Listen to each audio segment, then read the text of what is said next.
Amici bellini, allora noi siamo qui, ci mettiamo la faccia come ce l'ha messa Gattuso, come ce l'ha messa Insigne e dobbiamo analizzare una delle partite più assurde a cui abbia mai assistito, perché veramente se la analizzi dal minuto 0 al minuto 95 è successo tutto e il contrario di tutto in una sola partita, ma noi con calma la analizziamo, se non sembra la lingua, cominciamo.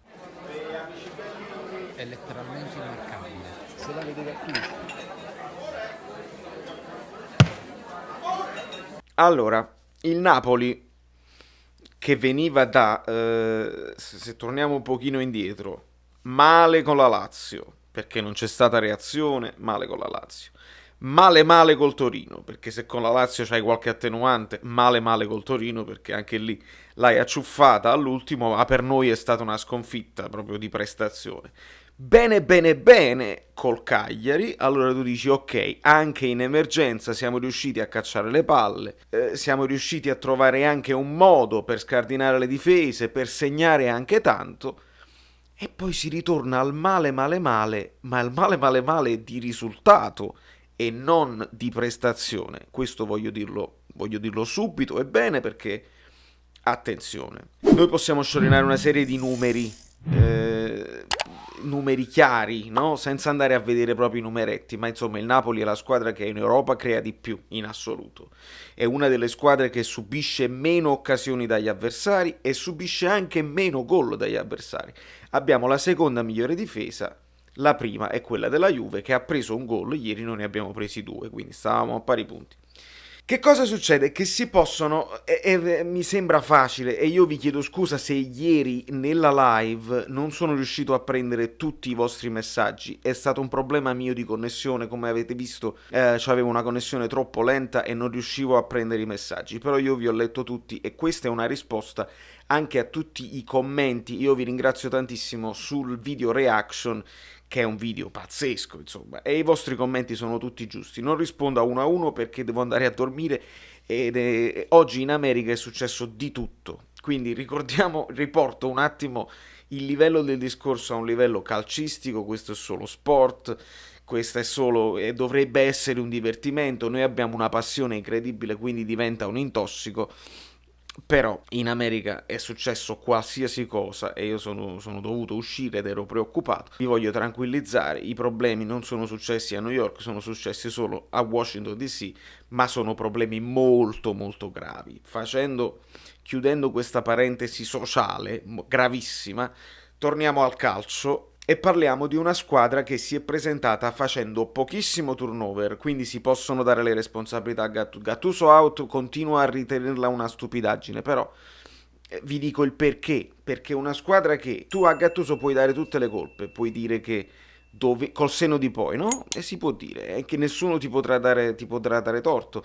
Dovevi mettere gli Usai al posto di uno dei due terzini perché sono in affanno. Ok, potevi mettere Rachmani al posto di Maximovic perché ha giocato malissimo. Lo potevi anche cambiare dopo, quindi non solo la formazione iniziale, ma anche a partita in corso potevi aggiustare quelli che erano degli errori. Li sentite i rumori? Ok.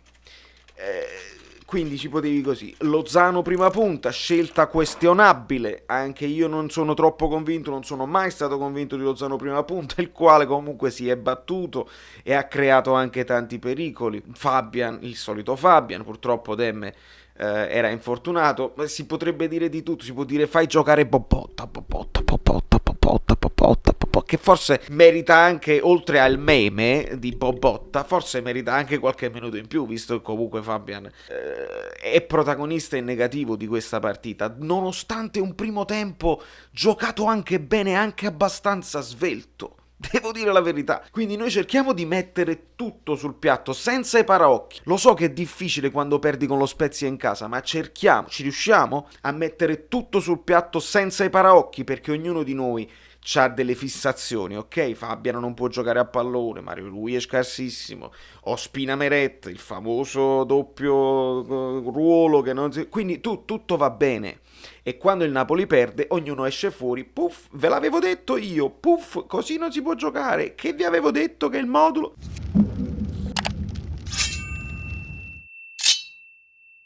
Allora sì, ma mettiamo tutto sul piatto. Se al primo minuto Lozano scappa in contropiede e Insigne mette quella palla, che cosa succede? Non succede solo che il Napoli la sblocca e gioca sul velluto, succede, perché non voglio dire il se, ma il perché poi viene la partita nervosa che facciamo, perché Insigne è il simbolo della fragilità mentale di questa squadra. Quando non si sblocca la partita, ci si incaponisce, eccetera, eccetera, ci si comincia a innervosire. Questo si evince dall'intervista di Insigne, si evince dall'intervista di Gattuso. Lui ha sbagliato quel gol facile, non si è ripreso più e ha giocato maluccio il resto della partita. Per me maluccio. Per me Insigne andava sostituito. Si può dire a Gattuso potevi sostituire Insigne? Sì. Potevi sostituire Fabian? Sì. Potevi lasciare Lozano a destra perché era meglio e far impegnare un'altra partita Petagna? Sì. Il Napoli riesce addirittura a sbloccarla. Io grido grazie Andrea.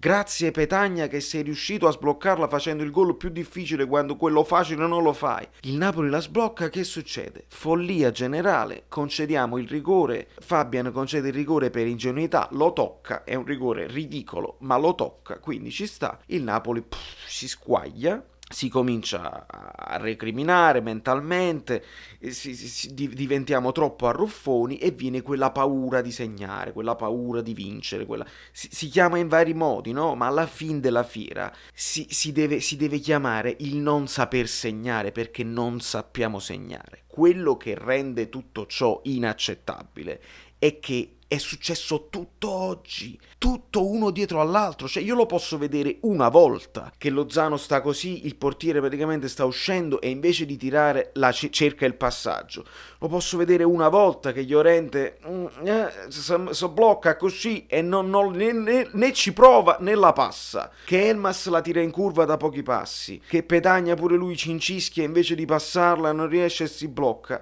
Tutto insieme diventa insostenibile per il tifoso del Napoli e io lo capisco. Non c'è lavagnetta che tenga oggi perché il Napoli comunque ha giocato bene. Quando una squadra crea tanto, il lavoro dell'allenatore non può essere in discussione. Poi il gol si prende perché il rigore e poi Maksimovic ha fatto una partita onestamente inqualificabile e quindi il secondo gol viene anche per colpa sua che ci va male eccetera eccetera, ma è tutto qui, è tutta una questione mentale dalla quale noi non usciamo e alterniamo costantemente partite in cui a volte meritiamo, a volte no, a volte meritiamo, a volte ci va bene, a volte ci va male eccetera eccetera. Ora se voi credete che via Gattuso questa squadra improvvisamente comincia a credere in se stessa, ben venga Spalletti, ben venga Allegri. Ho detto Spalletti perché c'è un mezzo rumor che mi sta arrivando all'orecchio e vi chiedo voi nei commenti cosa ne pensate, ma io credo che sarebbe inutile farlo adesso e ci dobbiamo interrogare sul fatto che il Napoli ha dimostrato fragilità mentale con Sarri, perché è vero, gli arbitri non ci rispettano, è vero, però tu vai a Firenze e vinci. Fammi vedere questo, invece di farti espellere Koulibaly e di perderla 3-0. Abbiamo dimostrato fragilità con Ancelotti, perché è vero, il Panariello, niente rigori anche quell'anno, però il Napoli perde distanza dalla vetta e smette di giocare perché questi giocatori vogliono solo lo scudetto, questa è l'impressione grave. Sta succedendo adesso con Gattuso, l'anno scorso ci siamo uniti, abbiamo giocato umili, tutti indietro, ripartenze e abbiamo vinto una Coppa Italia, poi abbiamo mollato in campionato, adesso dopo un inizio buono stiamo mollando un'altra volta perché mentalmente molliamo e facciamo cose che in Serie A non si possono vedere, non si possono accettare. Ora io la soluzione non ce l'ho perché Insigne non è un goleador. Lozano qualche gol lo fa, ma non è certo un giocatore che può giocare prima punta quando ti mancano Osimhen e Mertens. Petagna fa quello che può, Politano fa quello che può. Oggi Politano all'inizio indovinava i tiri sotto al set, ieri non è riuscito a inquadrare la porta, è una roba incredibile. Elmas, il diamante grezzo, ci ha fatto vedere bellissime cose ogni tanto in nazionale, la tira in curva. Fabian, stessa cosa. Che cosa vi posso dire io? Il mercato. Allora devi andare sul mercato e dobbiamo comprare giocatori specializzati nel far gol, giocatori di una cattiveria come quando all'epoca c'era Seedorf, Boateng, giocatori cattivissimi perché Lukaku è un giocatore cattivo, Ronaldo, McKennie, giocatori cattivi, proprio che la palla o il piede, stessa cosa, io ti devo mangiare. I giocatori del Napoli hanno sempre la faccia del bravo ragazzo, fanno un fallo in meno, quando protestano non sanno neanche protestare, e quando c'è un fallo di mano nell'area avversaria, noi praticamente invece di dire devi accerchiarlo, devi andare a vedere il VAR e che qualcosa si muove, no, andiamo in depressione, non lo sappiamo fare. Quindi questo è un discorso purtroppo generale.